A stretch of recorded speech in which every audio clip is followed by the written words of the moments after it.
Okay, Okay. now you're recording. Okay, good. Yeah. Uh, This is silent word, folks. Bottom of page 332. A yogi from the village of Rahuri attracted much attention on one of the Thursday public days. It was believed that he was 300 years old and that he had been living continuously without a gap for 1400 years, changing his body by his yogic powers. Whenever the sanskaric store of that body was used up and another was required, it was said that at times he does not eat or drink water for long periods, but in his own words, lives on air. He demonstrated to the Mandali something of his control of breath, filling his belly with air. mm, sorry. Oh, sorry, folks. Okay. Filling his belly with air until it was like a great drum. He spent his time cooking food for ascetics and wanderers, and especially feeding animals. From time to time, he made collections or invited subscriptions to pay for the meals. Baba gave 20 rupees and applied duni ash to his forehead. Then Baba applied the ash to each of the mandali. The China War continued to be discussed. Baba repeated that unless Britain did not soon modify her policy, she was doomed. Baba John's birthday, January 28th, should have been of great joy, but it turned out dismal and desultory, with the Mandalay messing up the times and items of the program and not having the arty paraphernalia at hand. The teachers had forgotten to tell children of the holiday, and the classes went on till noon. No one, not even some of the boys, came from the village, and a few only from Nagar. The exact opposite the ap- the animated scene the year before. Baba showed his displeasure with the Mandali for the poor show, especially took the teachers to task for not getting boys there. With the bell for the evening meal, the Mandali, as usual, lined up with plates and glasses. Suddenly, to the amazement and consternation of everyone, Baba seized the great pot of vegetables and hurled it out of the window. This was the old storm signal flashing again, and in less than a minute, not a soul was to be seen. After some time, they were recalled, but only for dry bread and water. Baba spoke quietly to them. He contrasted their lack of effort through the day with Arjun's devotion to his work and his zeal and enthusiasm on such occasions to have everything just right. He then served milk tea to everyone, and soon the peaceful atmosphere was restored, and each was left free to enjoy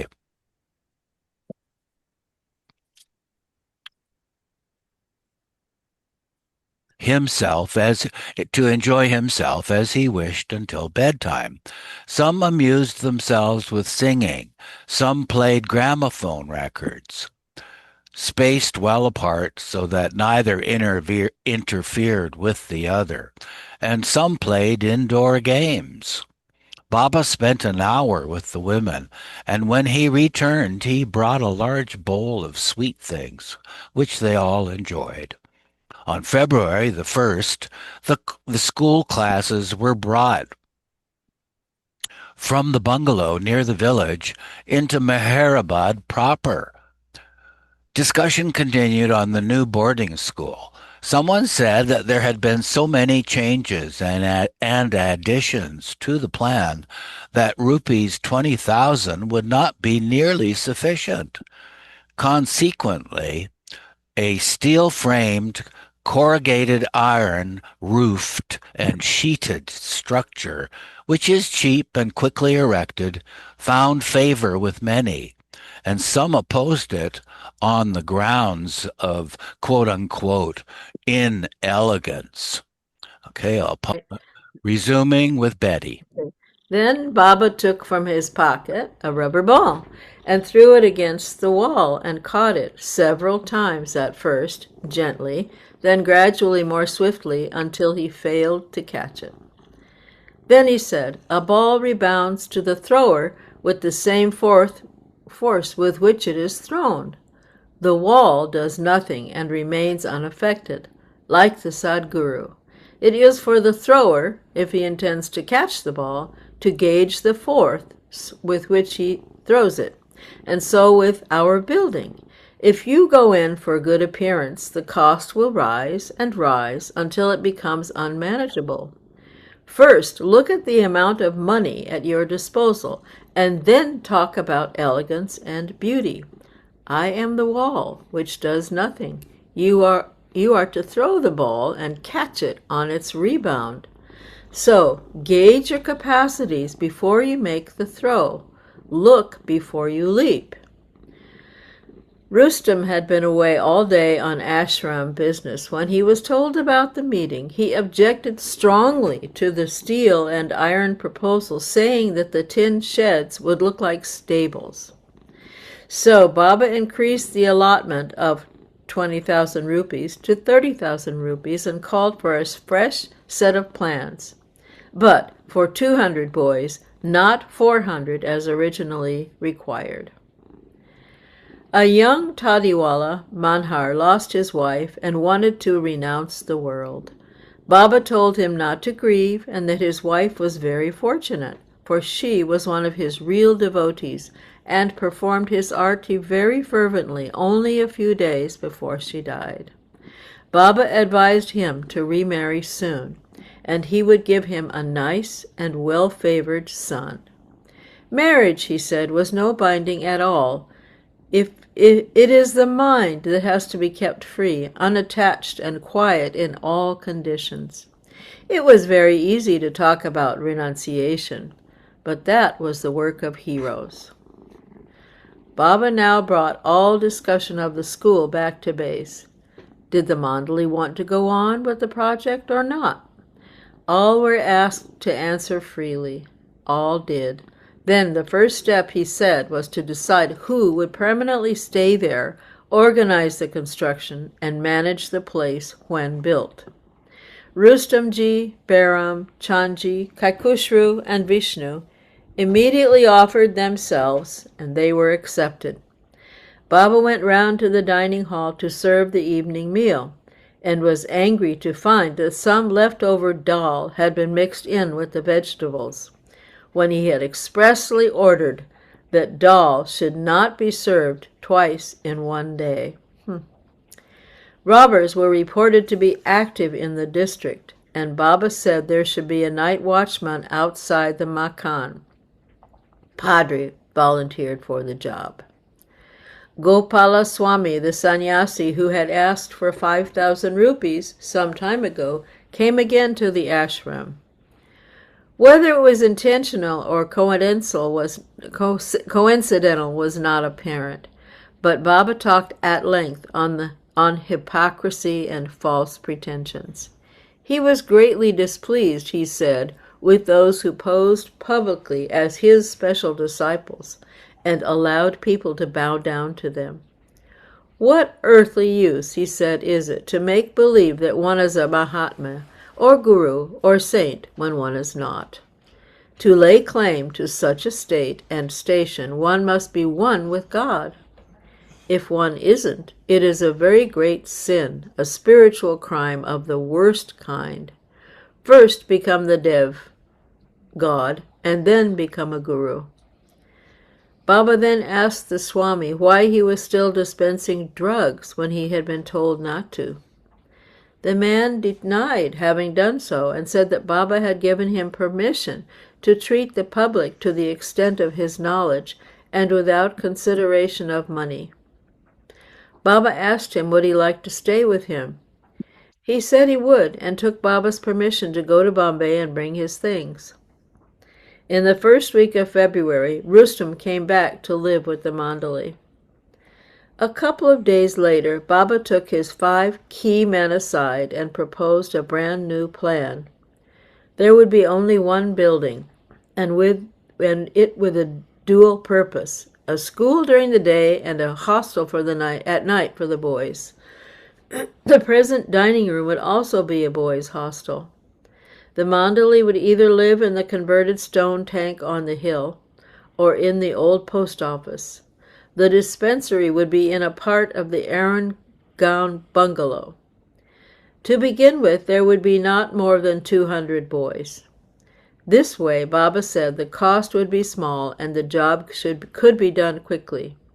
His estimate of the cost was 9,000 rupees. The 5 concurred, and Naval was called and asked to draw a plan for the single building. In the evening, the proposals were put before a full meeting and discussion invited. It went on for some hours. The vote, when taken, was unanimous, but spiritless. Baba abruptly closed the meeting, saying that he was greatly disappointed with their apathy, and went to the Zopti and shut himself in, telling the watchman to allow no one to come near. It was now nearly 3 o'clock in the morning, and the Mandali, tired and confused, went to their beds. Baba remained in the Zopti till early afternoon the next day, and when he came out and walked away towards the village and lay down under a tree. The Mandali in a body approached, and Bairam, speaking for all, asked Baba to forgive them for causing him annoyance the night before. There was silence for some time. Then Baba suddenly sat up and asked why they were all there. The spokesman repeated their sorrow at having annoyed him, and he said he was not annoyed, and to prove it invited them to come back to the ashram, where he divided among them a basket of fruit someone had brought just a while earlier. Then he turned toward the Zopti, but the Mandali asked him to come to the Makan.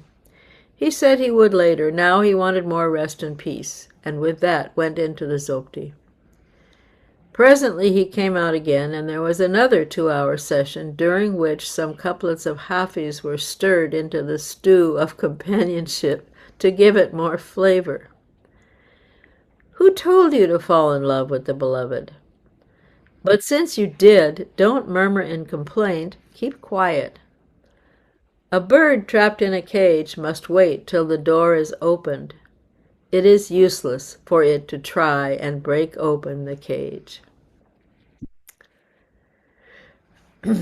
The position of God realization for you is that of an ant under the foot of an elephant.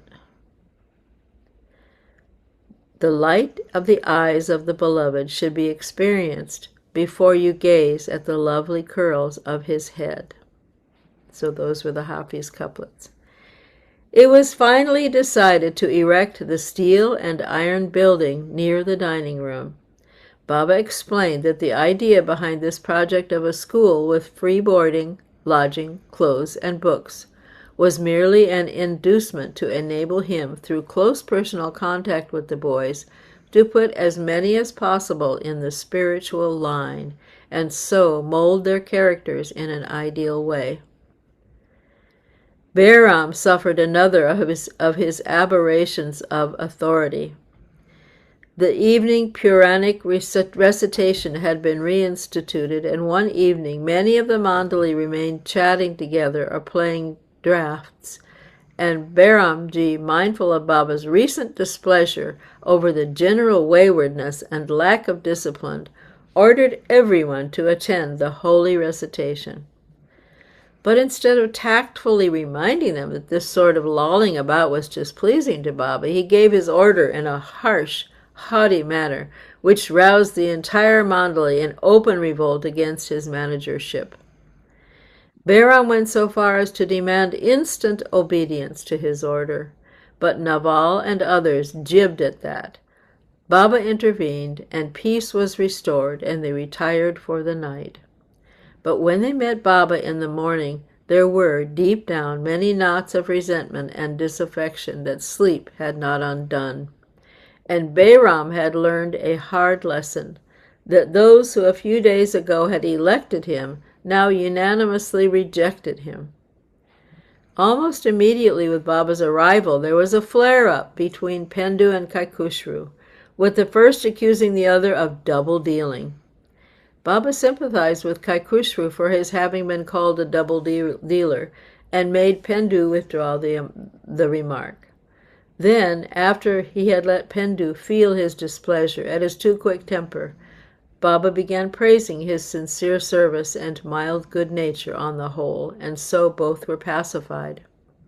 Thanks, Betty. Been reading? Then Yes, please. Okay. Then Pendu and his father, Masaji, found some small fault with one another. They had had father-son difficulties from the beginning. When Pendu first arrived at the Manzil Amim, and now Baba did not let their anger bite deep, but hushed it to sleep again.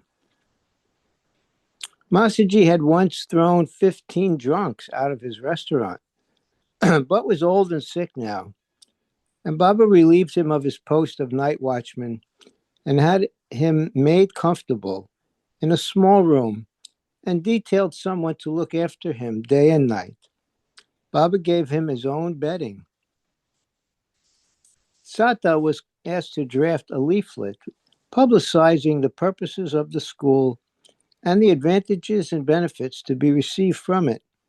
Particular emphasis was to be laid on the condition that once the pupil was accepted, he must remain in the institution until the completion of the full course, and that the granting of leave to go home, even in an emergency, would be at Baba's discretion. The boys would be required to observe a strict discipline and purity in thought and all actions, for if they were allowed indiscriminate leave, they would run the risk of being polluted in one way or another by the company of worldly people, even though they were relatives or friends. But once the boys had passed through a long period of discipline and the restrictions of the school, their characters would be sufficiently molded on ideal spiritual lines, and they would be unaffected in the midst of worldly affairs. A draft of the leaflet was approved at a general meeting and sent to the printers. Among the visitors at this time were the public prosecutor, 2 magistrates, the president of the district local board, and other prominent citizens, and all seemed to be impressed and pleased with the scheme. Now the discussions turned on the staffing of the institution with selfless workers. Many of the Mandali doubted whether they could attract a sufficient number of capable teachers on the bare terms of food, lodging, and clothes, and cited many national institutions failing recently, even though led by men like Mr. Gandhi. Rustamji went a step further and said that granted there were a number of learned men who could afford to give their services free in exchange for association with a Sadguru, the question was how to convince them that Baba was a perfect master. The Mandali's efforts to recruit such a staff would be useless. Baba himself would have to attract them. And if he did not wish to do that, he should not, in the beginning, insist on unpaid workers, but be prepared to pay salaries until such time as the atmosphere that Baba would create attracted such a staff, and the paid teachers would automatically be dispensed with. Baba seemed to be concurring with all this, and even nodded his head in approval. But it was soon clear to all, as it had been to the few that he had told earlier, that the real idea behind the proposed school was to put both pupils and their teachers in the spiritual line. And so he still preferred to have persons who would serve, and instead of receiving money in return, get spiritual benefit. Payment would destroy the merit of their services. However, since the Mandali expressed strong doubts about obtaining free teachers, Baba for the time being gave in. One of the infinite aspects of God-man is surprise. His ability, when opposite arguments have been exhausted, to lay down an entirely fresh approach and set of considerations, much to the bewilderment of the disciples. This Baba did now, calling them all together after a 2 or 3 hours interval. He said that the earlier discussion had opened his eyes to the fact that he was neither God nor a Sadguru, as he had so long believed himself to be, and had allowed, even encouraged, others to believe. He was an ordinary man, and those who had expected spiritual benefits from him should no longer do so. He had not seen God. How could he show him to others? From now on, those who wish to stay with him should do so on this understanding, that he was an ordinary man. All were made free from their words and promises given on oath, orally or in writing. They should think of him as their friend, expecting nothing materially or spiritually, save food and clothes from him. But he would still require complete, immediate obedience from them. There would be no more talk about God. The only thing he could really tell them was that the whole universe was a dream and illusion. That much he had seen and experienced. He told them that those who stayed with him would be kept aloof as much as possible from Kam and Kanchan, lust and greed, the greatest causes of attachment to the dream. The surprise subsided, and the Mandali were left with a stronger conviction than ever that Baba was who he was, and that his God-man state was the one eternal verity. There was the usual game of cricket in the evening.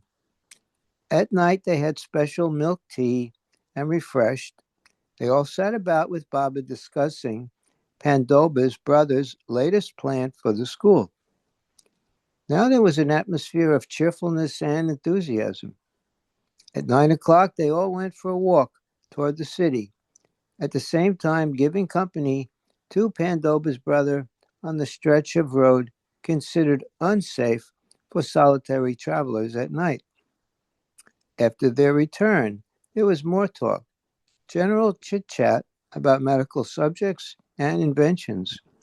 Someone mentioned snake bite, and Baba said the best treatment was to make a deep cut on the spot bitten and fill it with permanganate of potash for the patient to remain without food or water for 3 or 4 days. On 8th February, an agreement was signed by the Mandali undertaking to stay with Baba at least for 3 years of service. A party of Indian Christians came to see Baba, hoping to enlist his sympathy and monetary help for a new missionary college in Nagar. After some general talk, Baba abruptly questioned their spiritual condition. Were they, he asked, Christians? Emphatically, they were. Baba then said, what was the mandate of Jesus? Was it not to dispose of everything and follow him? Assuredly it was. The next question startled them. Have you done that? Given up all and everything as your Lord did, particularly lust and greed? They admitted they had not done so. Then Baba said, you are no Christians at all if you do not obey Christ's mandate. I am a real Christian, for I have given up everything." The visitors were dumbfounded and felt much awe and reverence for Baba and pressed him to visit them some day. Sorry, Marvin. Betty, you have to scroll. Thanks. Go ahead, Marvin. Again, in a general meeting, Baba invited the Mandali to discuss freely whether at all to go on with the proposed institution or completely drop it. No one came forward with a conclusive answer, but the general tone was in favor of a climb down. There were many doubts about the success of the project, especially because of Baba's frequently changing moods. Others pointed out that the poor and monotonous food and the general strict rules would be too severe for worldly paid staff, with the result that many of the teachers might not stay long and others would have to be found to fill their places, all of which would seriously hamper progress of the school. In the face of this pessimism, Baba said he would drop the whole thing. Without willing and enthusiastic workers among the Mandali to come forward boldly and shoulder the responsibility, it could not succeed. Still, he said, it had been a nice idea. Then the question came up of continuing the primary school that had been started. But suddenly Baba seemed to lose his temper, probably because of what had just occurred, and he abruptly ended the meeting. But with the evening bhajans and arti, he again became cheerful and told the Mandali to go to bed early because they would be wakened early. Shagan's brother-in-law came during the day from Akolner, a village about 6 miles away, to make sure that Shagan attended the marriage of some relative the following day. He was scandalized to find Shagan working in a cookhouse wearing only a pair of shorts. To be rid of him, Shagan said he would come, and the man left. When the matter was brought up with Baba, he gave him permission to attend the ceremony. But Shagan replied that he had no intention of going because of Baba's earlier order not to leave him under any circumstance, even if Baba had told him to. After a long discussion, Baba said that he and some of the Mandali would go also. They were aroused at 4 a.m. by Baba coming into the makan. Selecting those to go to the wedding, Baba told the others to return to their bunks till the usual 6 o'clock. Breakfast of milk tea and jelly was served, and Baba kept on remarking that all should behave as men who are in a tight corner. But there were no real men among them. It transpired that Baba had spent most of the night trying to persuade Shagan to go without him, but still accompanied by some of the Mandali. At 5:30, Baba rose to leave and noticed that Shagan was still wearing shorts with the addition of a shirt. And Baba told him to put on a dhotar and look like a respectable Hindu. After they started, Baba wanted Shagan to walk ahead of them as leader, but Shagan said that it was for Baba to do so. In this incident, as in all matters and on all occasions, Baba said, take care, remember, and take care. Walking briskly and breaking into a trot occasionally, they quickly reached a Kolner, but had much trouble finding the house where the marriage was to be performed and arrived late. They were received coldly and took their seats outside the mandap. The ceremony concluded, the relatives, especially an uncle-in-law, began taunting Shagan about his own marriage. Shagan had been married as a child, and soon after he left school, had joined Baba. Now the girl was of age to go to her husband's house, and they wanted to know when Shagan was going to leave Baba and settle down to a householder's life. They also made pointed remarks to Baba and to saints generally. Shagan endured it all for a long time and remained firm in his determination to stay with Baba until Baba himself asked him to return to his family and take up married life, and he gave in. Baba was greatly disappointed. His apparent concurrence with the relatives was only to test Shagan. He wanted him to remain with him to the end. Hence the warning that they were leaving Mehrabad to take care.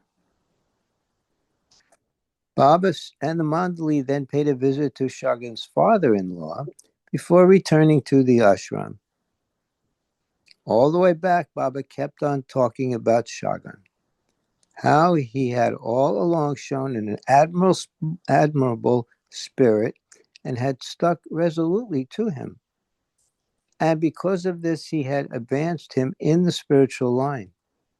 But now, at this real test, he had failed. You see, he said, how difficult this path is like trying to grasp one's own shadow. The talk about Shagan continued after they arrived back. It was suggested by one that there might be the possibility of some higher motive on Shagan's part in giving in, that he might have wished to save Baba the continuing painful scene. But Baba seemed to be aware only of the loss of one of his sheep. Finally, he sent Vishnu back to Akolner to ask Shagan to come back to Mehrabad as soon as the feast was over, without even touching his wife's hand. This, Baba said, would be his last attempt to save Shagan from losing his place in the line, the place which had been prepared for him with so much time and labor. Quote, he is a good boy, Baba said. It would be a pity for him to lose what he had gained, end quote. Baba then called the few aside and discussed Shagan's future. It was settled that after the birthday celebrations, Shagan and his wife would be given a couple of rooms there at Mehrabad. In the meantime, the girl would remain with her parents. Vishnu returned at 1 o'clock with the good news that the Mandali's guess had been correct. Shagan had not remained because he was too weak to cope with the relatives, and that as soon as the feast was over, he would come as Baba wished. Then began a long lookout and wait.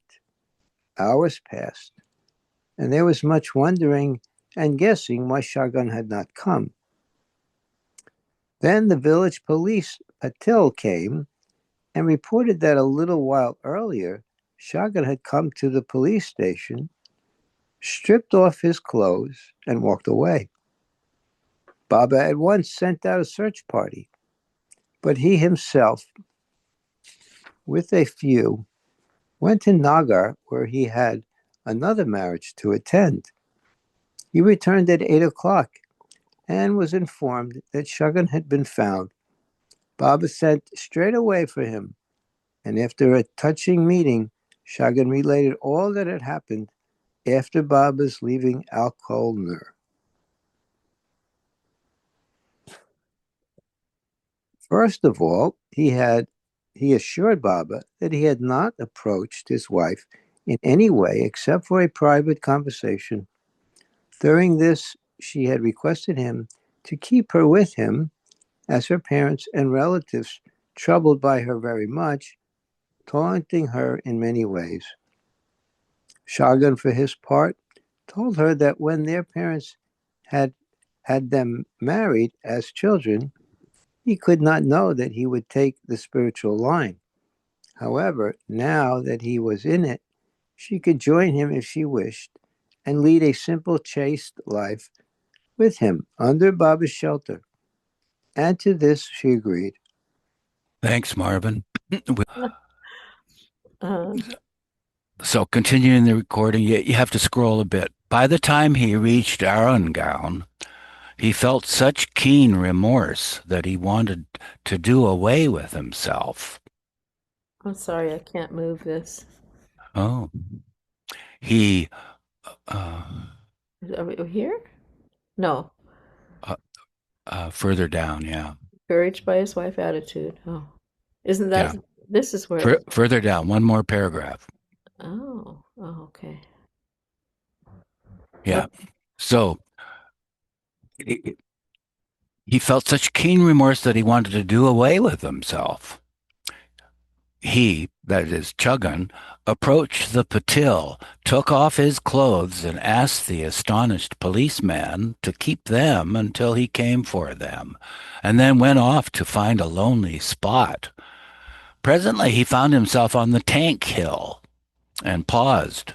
He thought a voice was telling him to check his impulse. This brought him to his senses, and he drove out the thought of suicide and set off down the hill to throw himself at Baba's feet, only to find himself cheered by Baba and the Mandali as a hero. For, Baba said, everything Chuggan had done was because of his profound love and consideration for Baba. Nothing of it was for himself. But Baba took a fresh promise from him never again to break the smallest of his orders. And this was sealed with an oath by Chuggan, placing his head on Baba's feet and Baba applying ash from the dooni to his forehead. Baba contrasted the Akalner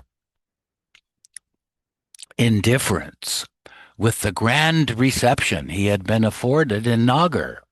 At the former place, saints and spirituality were taken lightly. At the latter, there was an eagerness just to see him. As for the Brahmins, they were mostly puffed up with their self-created social and spiritual importance. Their tongues were made smooth by meaningless repetitions, and their ears cocked for the tabla of the cooking pot lid. After the usual arti, Baba returned to the Shopti, taking Chuggan with him for a while. Chanji had a private session with Baba over his family affairs. Should he go back to Bombay? Baba said it would not matter so much where he was, so long as he stuck to him for the next 3 years, according to the agreement they had made a few days back. A little later, Baba himself brought up the matter and told Chanji that if need be, he could be released within a year.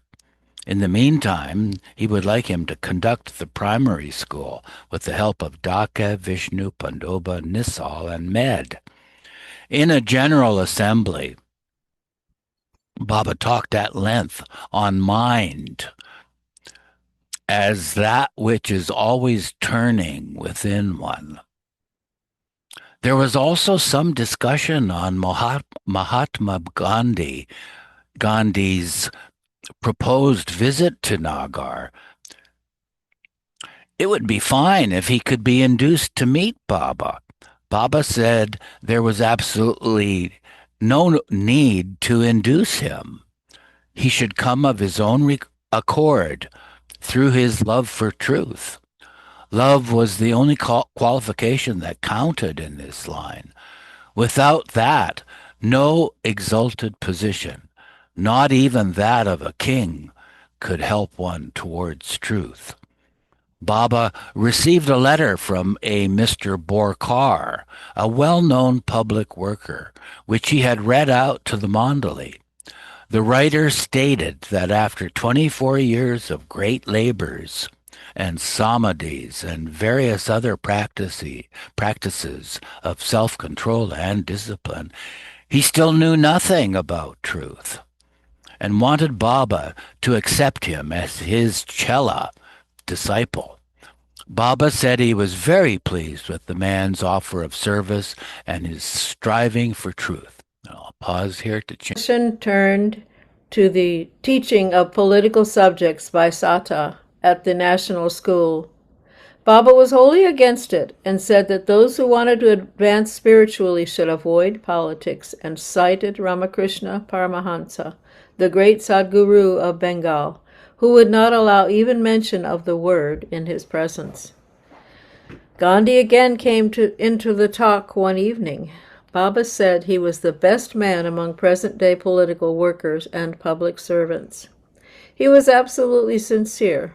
There was no meanness or deception about him, and in 3 lifetimes, after 170 years, he would get realization. Whether or not it was because of his continued passivity, Baba's 33rd birthday celebration was hardly a shadow of the former occasions when joy had flung aside restraint and the most sought place was under the shelter of his feet. A few days before, Ramju and Doctor in Lonavla had quarreled over payment of a singer to go to Mehrabad. Baba was saddened that these two should quarrel, and over such a small thing. Then the Mandali were laggard in their preparations and had to work till 3 o'clock in the morning and be up again at 5. Only about 200 were fed. At one point, a rumor spread that Gandhi, who was staying only 2-3 miles away, was coming to visit Baba. The reaction of many of the Mandali was that he would be honoring Baba, instead of it being a possible occasion for Gandhi to receive his blessing. But Baba said that he would not come. It was not yet his time. However, he added, if he did come, Baba would break his vow of not writing and explain truth intellectually to him, to his entire satisfaction, and make him stay with the Mandali for a year. Vishnu kept a slate and pencil ready, in case. But things livened up towards evening, and all went in procession to the hill, where the Mandali women performed arti and puja and returned to their quarters. The men and boys then indulged in dancing and singing with great enthusiasm. On the way up, Baba's photo was carried in a palanquin with him, walking beside it, but on the return they insisted upon his being carried, and he had to agree, and they lovingly fought for places on the carrying poles. It took a full half an hour to cover the quarter-mile back.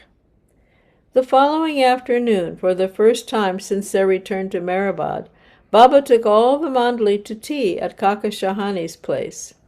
Baba was in an especially cheerful mood. Taking advantage of this and hoping to catch him off guard, Dr. Ghani asked Baba when he would start talking again. Baba replied within 5 days, and asked Ghani to make a note of that in his diary. One Sunday afternoon, some Parsi gentlemen with their wives and families came to the place. They were dressed in the height of fashion and strolled about like sightseers rather than devotees, and so went away only with what they brought. Another afternoon, Baba had all the Mandali called from their jobs and asked them which was the biggest jail in India. Some said one, some said another. Baba said, "Your own body is to each of you the biggest jail." Then he said, "There are 3 different states in the highest: bliss, knowledge, power. So also there are 3 different ways or paths to truth: Bhakti Marga, Jnana Marga, and Yoga Marga. The first leads to eternal bliss, the second to infinite knowledge, and the third to unlimited power. There are 3 different stages of advancement: gross, subtle, and mental.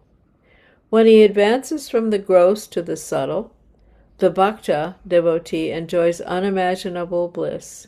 The jnani sees unthought of scenery, and the yogi acquires undreamt of powers. Baba then likened the sanskaras, or mind impressions, that keep us from the truth to a tiger in a dream, an umbrella affording cover from the sun, and a tangled skein of wool. Someone asked why saints particularly like children, And Baba said it was because they are innocent and so easily impressed with spirituality. That was why he was keen on establishing a school where spiritual values could be imparted to boys. There was another discussion on water. Some of the Mandali much deplored the fact that while there was good water in most of the surrounding wells, Mehrabad suffered from almost continuous drought. Baba said that was because of his attribute of generosity, which allowed the underground water to be distributed to the outside wells. But they should, he said, continue with the bore they were doing to a depth of 100 feet. And if by then they did not strike water, they should start a new well just near the Makan, where he had previously told them there was water. Baba, with 14 of the Mandali, paid a visit to the Rashtriya Shala National School in Ahmednagar. During his address, Mr. Borkar mentioned for the first time publicly the new school, Meher Ashram, which was going to be established under the personal guidance of Meher Baba, who, Borkar said, was the Swami Ramdas of this age, and would give the whole world a push forward, materially and spiritually. From there, Baba went and inspected some land near the cotton market, which had been suggested probably by Sata, whose family owned the ginning factory nearby, as a probable site for the school. They then went on to Kaka Shahani's for a tasty dinner. During the meal, Baba referred to Mr. Borkar's remarks about material and spiritual advancement, and said that such a push can only be given by one who has acquired Sadguruship, that is, who, after realizing God, has come back to help humanity. He advised them all to work sincerely for the new institution, even in the face of public opposition and adverse criticism. His final remark was, "Don't worry about the money side of it." The following days were spent turning the primary school premises into a high school, fixing the courses, forming classes, and preparing timetables. Dake Falkar, B.A., was appointed principal, and Chanji, Gaikwar, Nisal, Mama, and Vishnu were the staff.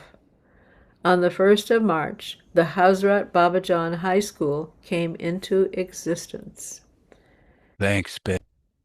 Go ahead, Mark. It's 11:43. Maybe I should stop here. Oh, Okie dokie. oh, I'll stop the recording.